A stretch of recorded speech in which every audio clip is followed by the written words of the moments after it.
नमस्कार विद्यार्थी मित्रांनो, या अगोदरच्या पिरियडमध्ये आपण शेवटचा जो पॉईंट आहे तो 5.8.2 standard cell potential and equilibrium constant यामधलं रिलेशन घेतलं होतं.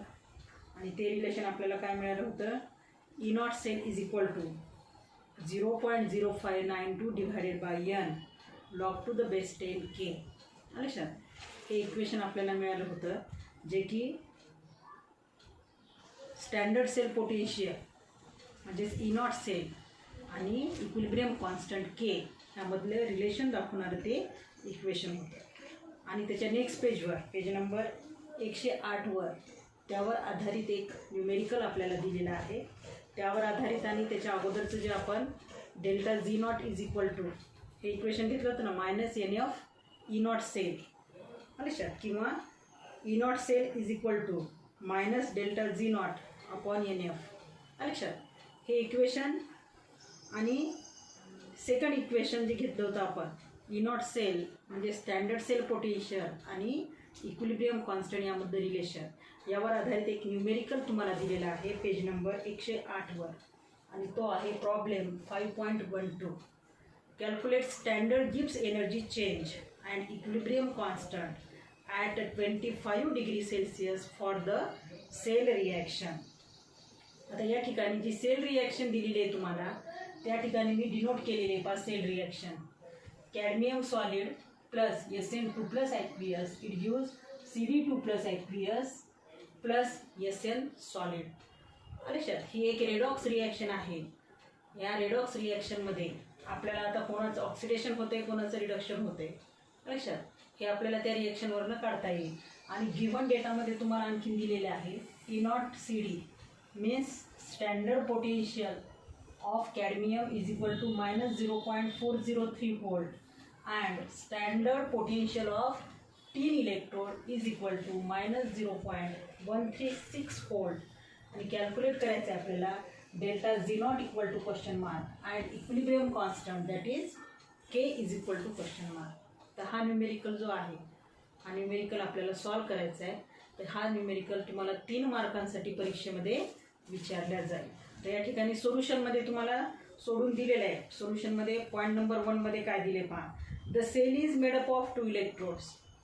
सेल ही 2 इलेक्ट्रोडपासून बनलेली आहे. कोणकोणते इलेक्ट्रोड आहेत ते, CD2 plus oblique CD solid आणि दुसरा इलेक्ट्रोड आहे SN2 plus oblique SN solid. आता या ठिकाणी तुम्ही म्हणसाल कॅडमियम सॉलिड अगोदर आहे, CD2 प्लस नंतर आहे, परंतु दोघांचे आपण कोणते पोटेन्शियल घेणार आहोत, या ठिकाणी स्टँडर्ड रिडक्शन पोटेन्शियल घेणार आहोत. म्हणून दोघां ठिकाणी सुद्धा घडणारे रिॲक्शन, या ठिकाणी तुम्हाला ई नॉट CD आणि ई नॉट SN दिले. याचा मिनिंग काय आहे, त्यांचे स्टँडर्ड रिडक्शन पोटेन्शियल, इथे शब्द काय वापरला, शब्द वापरले नाही त्यांनी फक्त ई नॉट CD आणि ई नॉट SN दिलेलं आहे. त्याचे मिनिंगच आहे तुम्हाला स्टँडर्ड पोटेन्शियल दिलेले आहेत आणि standard reduction potentials they are known as standard पोटेन्शियल्स.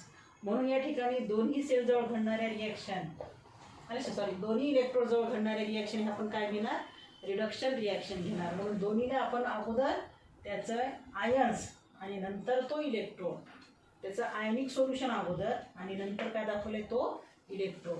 लक्षात, दोन्ही ठिकाणी आपण त्याच पद्धतीने डिनोट केलेले आहे. The cell is made up of 2 electrodes, that is CD2 plus aqueous, single vertical line CD solid, and SN2 plus aqueous, single vertical line SN solid. E naught value for SN2 plus aqueous, single vertical line SN electrode is higher than that of CD2 plus aqueous, single vertical line CD solid electrode. आता या ठिकाणी पहा, या ठिकाणी तुम्हाला दिलेले E not CDची value किती आहे, मायनस 0.403 आहे. आणि ई नॉट SNची व्हॅल्यू किती आहे, मायनस 0.136. आणि या ठिकाणी लहान व्हॅल्यू कोणती आहे आणि मोठी व्हॅल्यू कोणती आहे. मायनसमधली जी लहान असते ती मोठी असते आणि मायनस साईनमध्ये जी मोठी असते ती लहान असते. तर यामध्ये तुम्हाला दिले E not value for SN2 plus. बघा, हे ई नॉट SNची व्हॅल्यू दिलेली आहे ती ह्या इलेक्ट्रोडची आहे SN2 प्लस सिंगल व्हर्टिकल आणि SN सॉलिड. ह्या इलेक्ट्रोडची स्टँडर्ड पोटेन्शियलची व्हॅल्यू ही जास्त आहे, हायर आहे, लक्षात, दॅन द कॅडमियम इलेक्ट्रोड, लक्षात. तर मायनस साईन आहे, मायनसची व्हॅल्यू जेवढी कमी असते ती जास्त असते, आणि जेवढी मायनसची व्हॅल्यू जास्त असते 0.4 इथं 0.1 आहे, लक्षात. ही कमी आहे, मायनस व्हॅल्यू कमी आहे, परंतु ती आपण काय कन्सिडर करतो, हायर व्हॅल्यू. आणि ही मायनस ही 0.4 ही हायर व्हॅल्यू आहे ॲक्च्युअली, प्लस असेल तर मायनस साईनमुळे ही कशी आहे, लोअर व्हॅल्यू आहे, लक्षात. म्हणजे हायर स्टँडर्ड पोटेन्शियल कोणाचं आहे, एस एन इलेक्ट्रॉनचं. म्हणजे या ठिकाणी तुम्हाला काय सांगायचं आहे, स्टँडर्ड पोटेन्शियल म्हणजे स्टँडर्ड रिडक्शन पोटेन्शियल ज्या इलेक्ट्रोडचं जास्त असते त्या ठिकाणी घडणारी रिॲक्शन कोणती असते, रिडक्शनची. आणि ज्यांचं स्टँडर्ड पोटेन्शियलची व्हॅल्यू ही कमी असते त्या ठिकाणी घडणारी रिॲक्शन असते ऑक्सिडेशनची, लक्षात. म्हणून या ठिकाणी तुम्हाला दिलेलं आहे, ज्याचं स्टँडर्ड पोटेन्शियल जास्त आहे असा इलेक्ट्रोड आहे टिन इलेक्ट्रोड. म्हणजेच त्या ठिकाणी त्याचं काय होईल, किंवा त्या इलेक्ट्रोडजवळ कोणती रिॲक्शन घडेल, रिडक्शनची रिॲक्शन, लक्षात. E naught value for the Sn electrode is higher than that of the cadmium electrode. Hence, Sn2 plus aqueous single particle and Sn solid is acts as a cathode. म्हणून हा electrode काय म्हणून act होईल, यामध्ये cathode म्हणून act होईल, आणि हा इलेक्ट्रोड काय म्हणून ऍक्ट होईल, ॲनोड म्हणून. किंवा ह्या रिएक्शनवर पहा तुम्ही, CD सॉलिडचं रूपांतर CD2+ मध्ये झाले, ऑक्सिडेशन स्टेट वाढली, म्हणजे त्याचं काय होईल, ऑक्सिडेशन. आणि ऑक्सिडेशन होईल म्हणजे तो ॲनोड म्हणून ॲक्ट होईल. आणि Sn2+ इथं ऑक्सिडेशन स्टेट +2 आहे, प्रॉडक्टमध्ये ती काय झाली, 0 झाली, म्हणजे ऑक्सिडेशन स्टेट डिक्रीज झाली, म्हणजे त्याचं काय होईल, रिडक्शन. म्हणजे तो काय म्हणून ॲक्ट होईल, कॅथोड म्हणून, लक्षात. कोणत्याही पद्धतीने लक्षात ठेवा, त्यांच्या स्टँडर्ड पोटेन्शियलची व्हॅल्यू ज्याची जास्त असते तो कॅथोड म्हणून ॲक्ट होईल, आणि त्या ठिकाणी घडणारी रिॲक्शन असेल रिडक्शनची. ज्याचं स्टँडर्ड पोटेन्शियलची व्हॅल्यू कमी असते तो ॲनोड म्हणून ॲक्ट होईल, आणि तिथं घडणारी रिॲक्शन असते ऑक्सिडेशनची. And the cadmium electrode acts as an anode. Cell formula is CD solid single vertical line, CD2+ aqueous double vertical line, Sn2+ aqueous single vertical line, Sn solid. आता तुम्हाला या ठिकाणी काय दिले आहे, त्या गिव्हनमध्ये जे तुम्हाला व्हॅल्यूज दिल्या आहेत, लक्षात, त्या ठिकाणी आणखीन एक विचारले, write formula of the cell. म्हणजे तुम्हाला सेलचं काय लिहायचं आहे, फॉर्म्युलेशन ज्याला म्हणतो ना आपण, फॉर्म्युला लिहायचं आहे आपल्याला, फॉर्म्युलासुद्धा त्या सेलचा, लक्षात. मग आता या ठिकाणी हा कॅथोड म्हणून ॲक्ट होईल, हा ॲनोड म्हणून ॲक्ट होईल. मग आपल्याला काय लिहितात, ॲनोड म्हणून ॲक्ट होणार, तर आपण काय लिहिणार, CD solid single vertical line, CD2+ aqueous double vertical line, Sn2+ aqueous single vertical line, Sn solid. हा पॉझिटिव्ह इलेक्ट्रोड जो की काय म्हणून ॲक्ट होईल, कॅथोड म्हणून ॲक्ट होईल. लिहिलं तरी चालते, नाही लिहिलं तरी चालते. हा निगेटिव्ह इलेक्ट्रोड जो ॲनोड म्हणून ॲक्ट होईल. हे झालं त्याचं फॉर्म्युलेशन. तुम्ही या ठिकाणी इलेक्ट्रॉन ट्रान्सफरसुद्धा दाखवू शकता, ॲरो दाखवायचा आणि त्याच्यावर इलेक्ट्रॉन ट्रान्सफर असं दाखवू शकता, ॲनोडकडनं कॅथोडकडे. अच्छा, हे झालं त्याचं फॉर्म्युलेशन. फॉर्म्युलेशन लिहायला किती मार्क असेल, आता हे पूर्ण पॉईंट 1मध्ये सोल्युशनमध्ये जे तुम्हाला पॉईंट 1मध्ये डिस्क्रिप्शन दिलं ते लिहायचं आहे पूर्ण. ज्याचं स्टँडर्ड पोटेन्शियल जास्त आहे तो इलेक्ट्रोड कॅथोड म्हणून ॲक्ट होईल, ज्याचं स्टँडर्ड रिडक्शन पोटेन्शियल कमी आहे तो इलेक्ट्रोड ॲनोड म्हणून ॲक्ट होईल. मग ह्यामध्ये कॅथोड म्हणून ॲक्ट होणारा जो इलेक्ट्रोड आहे तिथं रिडक्शन रिॲक्शन घडेल, जो आपण फॉर्म्युलेशनमध्ये कोणत्या साईडला लिहितो, राईट साईडला. आणि जो राहिलेला इलेक्ट्रोड आहे म्हणजेच cadmium solid single vertical line CD2+ aqueous, हा काय म्हणून ॲक्ट होईल, ॲनोड म्हणून ॲक्ट होईल. तिथं ऑक्सिडेशन रिॲक्शन घडेल, ज्याचं रिडक्शन स्टँडर्ड पोटेन्शियलची व्हॅल्यू ही कमी आहे, लक्षात. हे झालं त्याचं फॉर्म्युलेशन. याला असेल 1 मार्क. नंतर तुम्हाला काय करायचं आहे, डेल्टा G0ची व्हॅल्यू काढायची, बरोबर आहे. डेल्टा G0ची व्हॅल्यू काढण्यासाठी फॉर्म्युला काय आपल्याला, delta G0 is equal to -NF E0 cell, लक्षात. हा फॉर्म्युला आहे ना आपल्याकडे.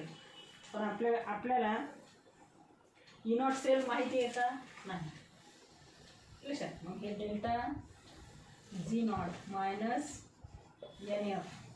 ई नॉट सेलला आपण काय लिहू शकतो, कॅथोड म्हणून ॲक्ट होणारा electrode E not S N minus E not C D. E not सेलचा फॉर्म्युला स्टँडर्ड सेल पोटेन्शियल काढायचा असेल तर आपण काय घेतो, कॅथोड जो म्हणून कोण ॲक्ट होणार आहे, एस एन इलेक्ट्रोड. कशामुळे, कारण त्याचं स्टँडर्ड पोटेन्शियल व्हॅल्यू जास्त आहे. E not S N minus E not C D हा फॉर्म्युला आहे ई नॉट सेलचा, बरोबर आहे. तर मी हा डायरेक्ट ई नॉट सेलच्या ऐवजी हा फॉर्म्युला दिला आहे, लिहिता येईल असं आपल्याला. हां, त्याच्यानंतर ह्या रिॲक्शनमध्ये इन्व्हॉल्व झालेले नंबर ऑफ इलेक्ट्रॉन्स किती आहेत, एन म्हणजे काय असतील त्या ठिकाणी, नंबर ऑफ इलेक्ट्रॉन्स. आता दोन्हीवर आहे. सी डीचं रूपांतर कशात व्हायले, C D 2+ by losing 2 electrons and S N accept 2 electron and gives S N solid. C D काय असेल या ठिकाणी, सॉलिड फॉर्ममध्ये, ॲक्वियस फॉर्ममध्ये एस एन 2+ ॲक्सेप्ट 2 इलेक्ट्रॉन. या ठिकाणी कॅडमियम किती इलेक्ट्रॉन देईल, कॅडमियम हा इलेक्ट्रॉन 2 इलेक्ट्रॉन डोनेट करेल आणि तो 2 इलेक्ट्रॉन हा ॲक्सेप्ट करेल. म्हणजे या ठिकाणी एनची संख्या काय झाली, 2 झाली. Number of electrons involved in the same reaction number of electrons involved in the cell reaction N = 2. एफची किंमत आपल्याला माहिती आहे काय, एफची किंमत 96,500 coulomb. E not S N काय आहे बघा, ई नॉट एस एनची व्हॅल्यू -0.136 मायनसला मायनस आणि ह्याची व्हॅल्यू काय आहे in bracket -0.403. E not S N किती आहे -0.136 मायनसला हे मायनस साईन आणि ई नॉट सी डी आहे -0.403 -2 × 96,500 हा ब्रॅकेट सॉल्व करून घ्या. -0.136 मायनस प्लस होईल +0.403. आता ही संख्या मायनस आहे, ही संख्या प्लस आहे, म्हणजे 0.403 मधनं 0.136 मायनस करा. आपल्याला काय मिळेल या ठिकाणी 7 या ठिकाणी 936 3 1 गेले 2.0 मध्ये काय मिळेल 0.267 -0.136 + 0.403 काय मिळेल आपल्याला 0. -2 × 96,500 × 0.267 बरोबर आहे. नंतर काय करायचे, तिघांचे लॉग घ्यायचे. नंतर या लॉगची काय करायची, बेरीज करायची आणि त्यांचा अँटीलॉग घ्यायचा आहे. तर या ठिकाणी दिलेलं उत्तर जे आहे ते आहे बघा, हे उत्तर येते ΔZ0 = -51531 -51531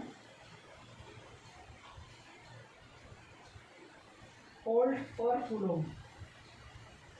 होल्ड कुलोम त्याचे युनिट काय ते होल्ड कुलोम. याचं युनिट काय आहे होल्ट आहे, याचं युनिट काय आहे कुलोम आहे 96500. अच्छा, Faraday in coulomb and this is in hold, potential in hold. याचं युनिट येईल -51531 होल्ड कुलोम और जूल. तुम्ही काय लिहू शकता -51531 होल्ड कुलोम लिहा किंवा जूल लिहा. याला जर तुम्हाला किलो जूलमध्ये कन्व्हर्ट करायचं असेल तर तेच उत्तर काय येईल आपलं -51531 × 10⁻³ -51531 × 10⁻³ हे कशात येईल किलो जूलमध्ये आणि आपल्याला 10⁻³ ठेवायचे नसतील तर -51.531 किलो जूल हे तुमचं लास्ट आन्सर -51.531 किलो जूल. तर काय आली, कशाची व्हॅल्यू आली, एक व्हॅल्यू काढली आपण, फॉर्म्युला लिहिला आपण. त्याच्यानंतर डेल्टा झी नॉटची व्हॅल्यू काढली. Delta G not is equal to -51.531 kilo joule.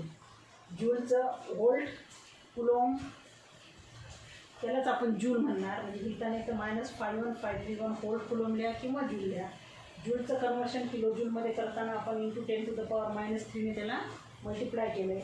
10⁻³ ठेवायचे नसतील तर आपल्याला दशांश हा या ठिकाणी असेल, बरोबर आहे. तो दशांश आपल्याला 3ने काय करायचा आहे, लेफ्टला शिफ्ट करायचा आहे. 1 2 3 म्हणजे 51.531 kilo joule. That is the answer for delta G naught. हा लक्षात आहे. ई नॉट सेलच्या ऐवजी हा फॉर्म्युला ठेवायचा आणि कंटिन्यू करायची. यांची किंमत किती काढली आपण, number of electrons involved in the reaction 2. फॅरेडेची किंमत किती आहे, 96500. ती दिलेली असेल किंवा दिलेली नसेल ती आपल्याला माहिती पाहिजे. त्याच्यानंतर आपल्याला करायचे 3rd पॉईंटमध्ये काढायचे तुम्हाला इक्विलिब्रियम कॉन्स्टंट काढायचे, दॅट इज केची value.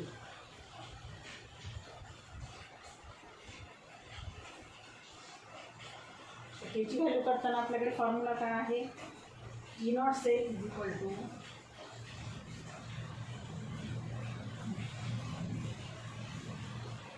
(0.0592 divided by n log to the base 10 k. बरोबर. Therefore आपल्याला केची व्हॅल्यू करायची, log to the base 10 k is equal to काय formula, E not cell into n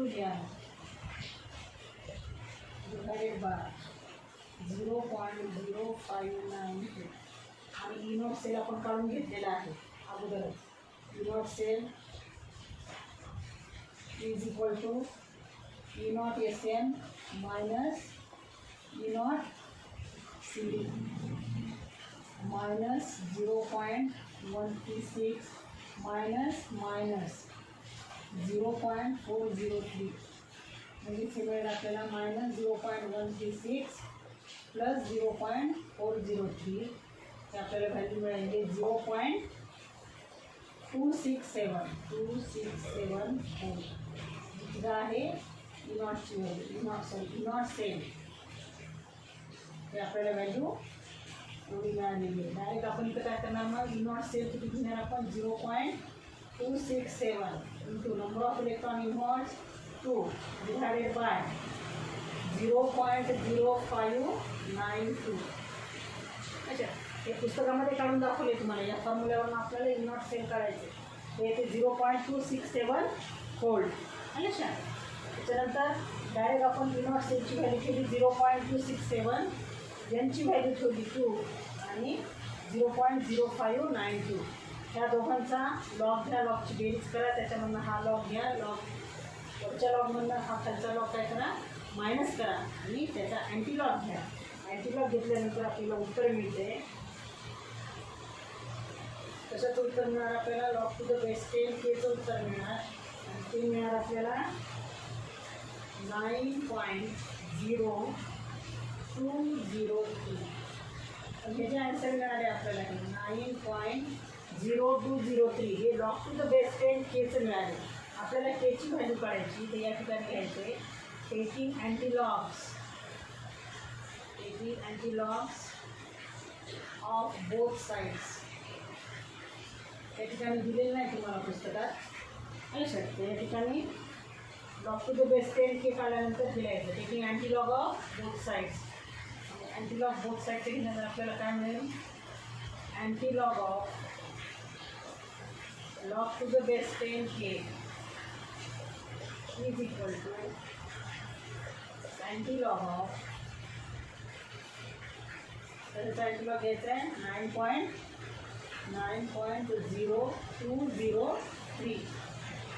अँटीलॉग of log to the base 10 K, याचा antilog येतो फक्त k is equal to, याचा अँटीलॉग घेताना 0.02 मध्ये अँटीलॉग घ्यायचा. कशाचा अँटीलॉग घ्यायचा आहे,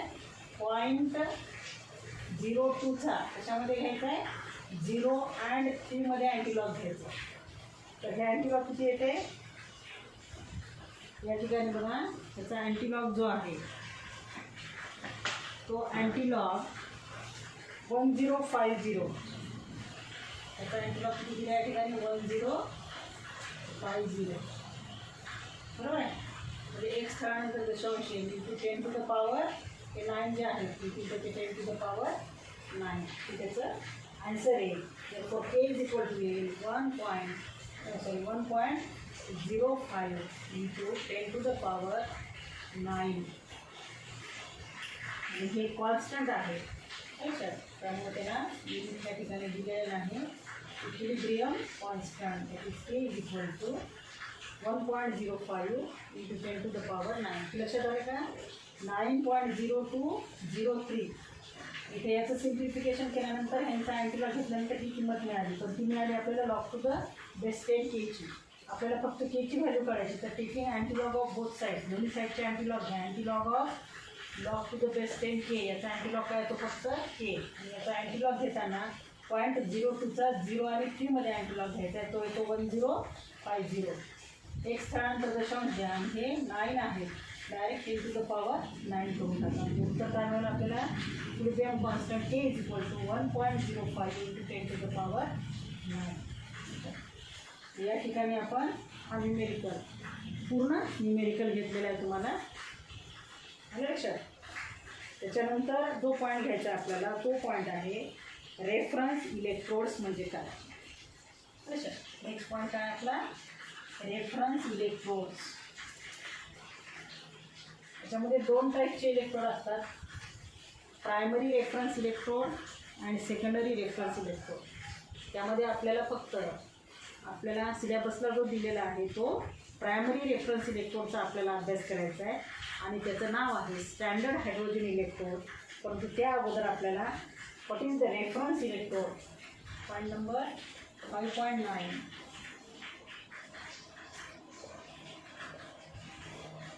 reference electrodes.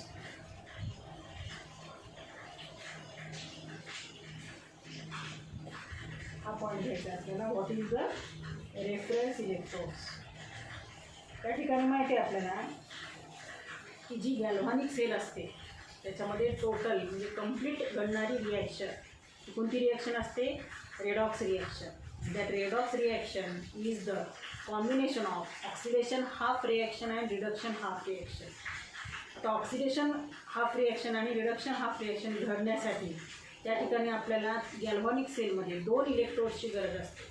One electrode acts as an anode where oxidation takes place and another electrode acts as a cathode where reduction reaction takes place, and both these reaction takes place simultaneously in the galvanic cell. बरोबर आहे. आणि आपण जेव्हा सेलचं potential काढतो sale potential किंवा standard cell potential जेव्हा काढतो तेव्हा दोन्ही इलेक्ट्रोडचे आपण काय कन्सिडर करतो स्टँडर्ड पोटेन्शियल्स कन्सिडर करतो. बरोबर आहे. पण समजा त्या 2 इलेक्ट्रोडपैकी एखाद्या इलेक्ट्रोडचं फॉर एक्झाम्पल समजा E0 सेल आपण आत्ता काढले. बरोबर आहे. E0 सेल त्यामध्ये आपण रोज समजा E0 A plus E0 B लक्षात. तर ह्या ठिकाणी सॉरी मायनस असते E0 A minus E0 B. तर या ठिकाणी हा इलेक्ट्रोड काय असेल कॅथोड असेल आणि हा इलेक्ट्रोड असेल ॲनोड. जनरली घेतले इलेक्ट्रोड ए आणि बी ह्याचे सिम्बॉल घेतले. बरोबर आहे. जो कॅथोड म्हणून ॲक्ट होतो त्याचं पोटेन्शियल आपण अगोदर लिहितो त्याच्यातनं मायनस करतो कोणाचं पोटेन्शियल ज्या ठिकाणी ऑक्सिडेशन घडते त्या इलेक्ट्रोडचं पोटेन्शियल आपण मायनस करतो. पण दोघांचे कोणते पोटेन्शियल दिलेले असतात तुम्हाला स्टँडर्ड पोटेन्शियल्स दिलेले असतात आणि ते असतात स्टँडर्ड रिडक्शन पोटेन्शियल. पण समजा त्या 2 पैकी एका इलेक्ट्रोडचं समजा ॲनोडचं त्याची E0 बीची व्हॅल्यू किती आहे 0 आहे. देअरफॉर E0 सेल काय मिळेल मग आपल्याला E0 cell is equal to E0 A only कारण की -0 दिले का आणि नाही दिले का लक्षात. तर एका इलेक्ट्रोडचं जर पोटेन्शियल आपण 0 कन्सिडर केलं लक्षात arbitrarily that potential can be taken as 0 then standard cell potential is nothing but the potential of the electrode. बरोबर आहे. म्हणजे एका इलेक्ट्रोडचं पोटेन्शियल जर 0 असेल तर सेलचं जे स्टँडर्ड पोटेन्शियल आहे तेच इलेक्ट्रोडचं पोटेन्शियल असेल, किंवा इलेक्ट्रोडचं जे पोटेन्शियल असेल तेच कशाचं पोटेन्शियल असेल, त्या सेलचं पोटेन्शियल असेल. लक्षात आलं. कोणताही तुम्ही 0 कन्सिडर करू शकता. E0 ए जर 0 कन्सिडर केला तर E0 cell is equal to काय होईल, इलेक्ट्रोड पोटेन्शियल ऑफ E0 बी. म्हणजे कोणत्याही एका इलेक्ट्रोडचं जर तुम्ही इलेक्ट्रोड पोटेन्शियल 0 कन्सिडर केलं तर त्यावेळेस सेलचं पोटेन्शियल काय येईल, जो राहिलेला इलेक्ट्रोड आहे त्याच्या इलेक्ट्रोड एवढं त्याचं पोटेन्शियल असेल. बरोबर आहे. तर या ठिकाणी तुम्हाला डिस्क्रिप्शन भरपूर मोठं दिलेलं आहे बघा. In a galvanic cell oxidation reduction reaction takes place simultaneously. The potential associated with the redox reaction can be experimentally measure. Redox रिॲक्शनचं जे काही एक्सपेरिमेंटली पोटेन्शियलची व्हॅल्यू असेल ती आपण कॅल्क्युलेट करू शकतो. For the measurement of potential 2 electrodes need to be combine together when the redox reaction occurs. जर आपल्याला सेलचं पोटेन्शियल मेजर करायचं असेल तर आपल्याला त्या ठिकाणी 2 इलेक्ट्रोड्सचं पोटेन्शियल माहिती असणं जरुरी आहे. What would happen if potential of one of the electrode in a galvanic cell is 0. जर समजा 2 इलेक्ट्रोडपैकी एका इलेक्ट्रोडचं आपण पोटेन्शियल 0 घेतलं तर काय घडेल. Can we measure the potential of such a galvanic cell? There are 2 electrodes combined together and a redox reaction result. The measured cell potential is a algebraic sum of the 2 electrode potentials. एखाद्या सेलचं potential काढण्यासाठी दोन्ही इलेक्ट्रोडच्या पोटेन्शियलची आपण काय करतो, algebraic sum करतो. One electrode potential is 0 if one of the electrode potential is 0. एखाद्या इलेक्ट्रोडचं potential किती आहे, समजा 0 असेल. Therefore, the measured cell potential is equal to the potential of other electrode. मग त्या सेलचं जे काय मेजर्ड पोटेन्शियल असेल, जे काय आपण मेजर करणार आहोत ते पोटेन्शियल इज इक्वल टू काय येईल, मग ते अनादर इलेक्ट्रोडचं काय येईल, potential. Therefore, the measured cell potential is equal to the potential of the other electrode. एका इलेक्ट्रोडचं पोटेन्शियल जर 0 असेल तर सेलचं पोटेन्शियल म्हणजेच काय असेल, राहिलेल्या इलेक्ट्रोडच्या पोटेन्शियल एवढी त्याची व्हॅल्यू असेल. The chemists have chosen hydrogen gas electrode consisting of H2 gas at 1 atm pressure in contact with 1 molar H plus ion concentration as a primary reference electrode. The potential of this electrode has arbitrarily taken as a 0. Arbitrarily means randomly. It is taken as a 0. The electrode is called standard hydrogen electrode. मग समजा आपण एक असा electrode घेतला आहे, केमिस्टने असा एक electrode तयार केलं आहे त्याचं नाव आहे SHE, standard hydrogen electrode. Experimentally त्याच्या पोटेन्शियलची व्हॅल्यू आपण arbitrarily it is taken as a 0. आपण ती काय कन्सिडर करतो, 0 कन्सिडर करतो. आणि हा इलेक्ट्रोड तयार करताना त्याला म्हणले आपण हायड्रोजन गॅस इलेक्ट्रोड. तर हा इलेक्ट्रोड तयार करताना काय घेणार आपण, H2 गॅस घेणार ज्याचं प्रेशर असेल 1 atm प्रेशर, आणि तो कॉन्टॅक्टमध्ये असेल, कशाच्या कॉन्टॅक्टमध्ये, 1 मोलार H प्लस आयन्सच्या कॉन्टॅक्टमध्ये असेल. लक्षात. म्हणजे या ठिकाणी H2 हा गॅस इलेक्ट्रोड आहे आणि तो त्याच्या सोल्युशनच्या कॉन्टॅक्टमध्ये आहे, म्हणजे H प्लस आयन्स सोल्युशनमध्ये तो ॲक्ट होईल. We will see later the SH is not the most convenient electrode. हा मोस्ट कन्व्हिनियंट इलेक्ट्रोड नाही असं सायंटिस्टना आढळून आलं. त्याच्यानंतर several other electrodes may be prepared, may be constructed, and that electrodes are calomel electrode, silver chloride, and glass electrodes with known potentials. त्यांचे पोटेन्शियलच्या values आपल्याला non असतात. and they are referred as secondary reference electrode. याच्यात कोणकोणते electrode आहेत, मग SHE हा conveniently तेवढा useful सायंटिस्टना वाटला नाही. लक्षात. त्याच्यामध्ये काही ड्रॉबॅक्स आढळून आले. त्याच्यानंतर त्यांनी दुसरे रेफरन्स इलेक्ट्रोड्स कन्स्ट्रक्ट केले. त्या इलेक्ट्रोडमध्ये नेमली कोणकोणते इलेक्ट्रोड आहेत, कॅलोमल आहे, सिल्व्हर क्लोराईड इलेक्ट्रोड आहे आणि ग्लास इलेक्ट्रोड आहे. And this all 3 electrodes they are called secondary reference electrodes. The potential of these electrodes, ह्या इलेक्ट्रोड्सचे जे पोटेन्शियल्स आहेत ज्यांना आपण सेकंडरी रेफरन्स इलेक्ट्रोड म्हणतो, they can be determined by using the SHE. म्हणजे सुरुवातीला जो स्टँडर्ड हायड्रोजन इलेक्ट्रोड हा आपण reference electrode, primary reference electrode म्हणून कन्स्ट्रक्ट केलेला होता त्याचा यूज करून आपण सेकंडरी रेफरन्स इलेक्ट्रोडचे पोटेन्शियल्सच्या व्हॅल्यू काढू शकतो. तर रेफरन्स इलेक्ट्रोड म्हणजे काय याची डेफिनेशन दिली आहे तुम्हाला. तो पॉईंट दिला ना आपण, reference electrode. The reference electrode is an electrode whose potential is arbitrarily taken as zero or is exactly known. ज्याचं पोटेन्शियल आपण, ज्या इलेक्ट्रोडचं पोटेन्शियल आपण अर्बिटरीली झिरो घेतो किंवा ज्या इलेक्ट्रोडचं पोटेन्शियलची व्हॅल्यू आपल्याला एक्झॅक्टली नोन असते, माहिती असते, असे जे इलेक्ट्रोड्स आहेत त्यांना आपण काय म्हणतो, रेफरन्स इलेक्ट्रोड. लक्षात. त्यानंतर यानंतरच्या पिरियडमध्ये आपण SHE ज्याला म्हणतो आपण स्टँडर्ड हायड्रोजन इलेक्ट्रोड, तो कसा कन्स्ट्रक्ट करायचा, त्याची डायग्राम काय आहे, त्याचं रिप्रेझेंटेशन काय आहे आणि त्याची इलेक्ट्रोड रिॲक्शन काय आहे. लक्षात. ह्या पॉईंट्सबद्दल घेऊयात. त्याच्यानंतर त्याचं ॲप्लिकेशन आहे आणि difficulties in setting SHE. SHE हा इलेक्ट्रोड तयार करताना कोणकोणत्या डिफिकल्टीज आपल्याला येतात हे सगळे पॉईंट्स आपण घेणार आहोत नेक्स्ट पिरियडमध्ये. That is called SHE standard hydrogen electrode.